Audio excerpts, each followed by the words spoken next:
పర్యావరణ సమతుల్యత పాటిస్తూనే పారిశ్రామిక అభివృద్ధి, ఎంఎస్ఎంఈ పార్కులు, హరిత ఇంధన ప్రాజెక్టుల రూపకల్పన, స్వర్ణాంధ్ర లక్ష్య సాధన దిశగానే కార్యాచరణ. సస్టైనబిలిటీ సమ్మిట్ 2025 సదస్సులో ఎంఎస్ఎంఈ సెర్ఫ్ ఎన్ఆర్ఐ శాఖ మంత్రి Kondapalli Srinivas. Aspires to be the nation's leader in green hydrogen production and decarbonization of high emission sectors and waste to energy plants, paving the way for sustainable development and achieving net zero emissions by 2047. And I also wanted to mention that MSME plays a critical role in achieving India's net zero goals, given their contribution of 30% of GDP and 45% to the manufacturing input. And as you know that industrialization or doing business and environment go hand in hand.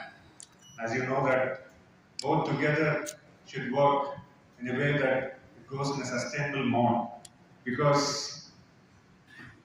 we need to adopt green technologies leading us on a path of sustainable development. And Government of Andhra Pradesh, under the visionary leadership of Honorable Chief Minister, has placed sustainability at heart of MSME development. The MSME development Entrepreneurship Development Policy 4.0 and the Integrated Clean Energy Policy offers a suite of incentives to subsidize the water and power audit costs. So we should also recognize that how the government of Andhra Pradesh wanted to support MSMEs who does their power audits and water audit surveys. And I also wanted to mention that the flagship program, One Family One Entrepreneur initiative mandates to create 175 parks of greenfield MSME parks, and each constituency, especially the plug and play model as well with flatted factories, which is also ensures that how do we adopt the net zero capability as well. And at a national level, schemes like MSA, GIFT, Green Investment and Financing for Transformation, which also gives a 2% interest submission for the industries who are adopting the green energy, environment side. And I also wanted to say that there is a bigger opportunity for MSME industries, especially on the circular economy. The state almost planned for a 20 gigawatt of power for the state of Andhra Pradesh on the green energy side, especially focused on pumped energy and the green, the solar energy and other energies which are, and also you can also see the biogas for a years time frame with the support of Honorable Chief Minister and the government. The entire liquid waste that is being generated would be treated, and most of it would be tied up with the industries as well. All the treated water that is being generated, almost 100 MLD is tied up with HPCL, steel plant and many more to meet their water demand. So in a way, what we are doing is we are proving that even circular economy can be achieved, that waste can be minimized, wealth can be maximized even in the government sector, which is a sort of a role model for the entire country, I would say. Then we have what is known as the floating solar plant, the first of its kind, which was set up to make the city much more resilient, given the prediction that the water levels are going to rise in the coastal cities.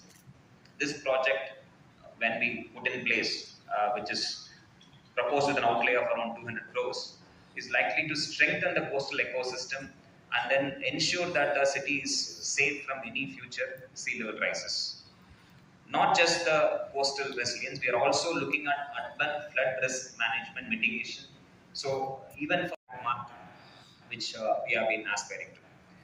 On one side, we are looking at the green cover, which is currently at 28%. With such initiatives, we'll move to that 33%, which we are targeting over the next 5-year period. Not just the green cover, we are also looking at water conservation. So for water conservation, we have tied up with Dawn Foundation, and we have taken water bodies through a program known as Cascade Program, which is piloted by VMRDA. Through the Cascade Program, we are establishing this cascade of tanks which were lost over a period of time because of encroachments and other various factors. So we are restoring these tanks and ensuring that the catchment area is protected and the water is saved in those lakes. Even if the tanks fill, the water, surplus water is released to the next tank in the chain of tanks. So that is also being taken up as part of this sustainability initiative.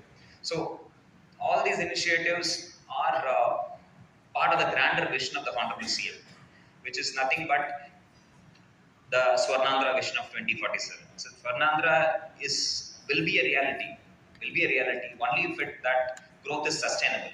If it isn't sustainable, then definitely there will be negative externalities which will hamper that growth. So Honorable CM has directed us, all the district collectors down to the last mile functionary, to conduct Swachandra Swarnandhra. The Swachandra is nothing but a initiative to bring that circular economy habit, make it a habit. And every third Saturday, we are having this Swarnandhra Swachandra initiative, through which we are driving this circularity down to the grassroots level, up to the panchayat level, up to the ward level in the case of urban areas. Even yesterday, Honorable CM was talking about circular economy, and he was insisting to adopt the Rajasthan model, where all the panchayats become net zero waste creators. So whatever waste is created there is processed there. Of late, we are not even calling it waste. Basically, it is wealth. The wealth is what